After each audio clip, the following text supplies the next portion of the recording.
Okay, so here's your pipe. The first thing that I do, this regular just roll of just 79-cent electrical tape. And I run that around, and it just kind of barely edges over the top, like that, just enough so I can push it down and kind of protect the metal edge up there. Then I take a smaller piece of tape,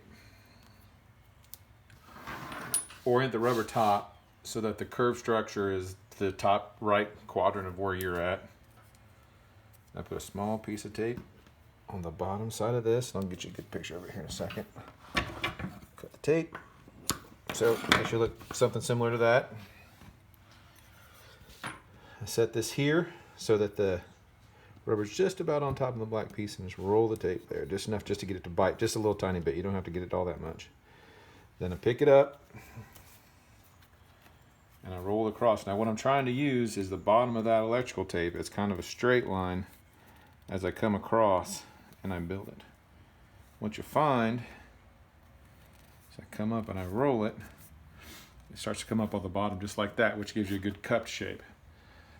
The higher that this goes up, the more angle that this goes, the more open the cup is, and the tighter this thing is down, the less cup shape is. So usually if I just come up maybe about 1/4 of an inch as I come across, then you're really about done at that point. That's all the hard part.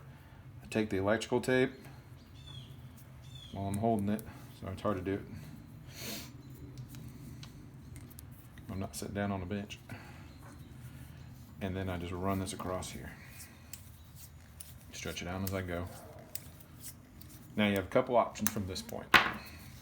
So if you want one that's the kind of the foolproof, nothing's ever going to get in the way, probably what I would do, a hose clamp, 79 cents.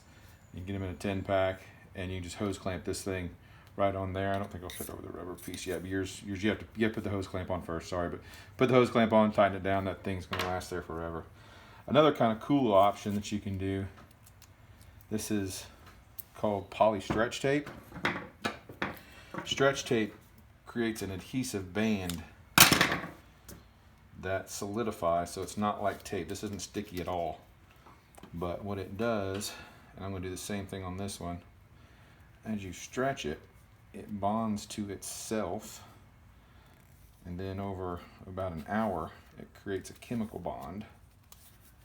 So all I'm doing here is stretching it just like the electrical tape I did. And just make sure it's stretched and pulled up and that it ends on itself. Then about a couple hours, that stuff will all adhere together and it just becomes one piece. And there you go. That thing is pretty bulletproof, man. There's not a lot you can do to ever get that done. The rubber will break before the tape will. And that's how I do. Thanks, Steve.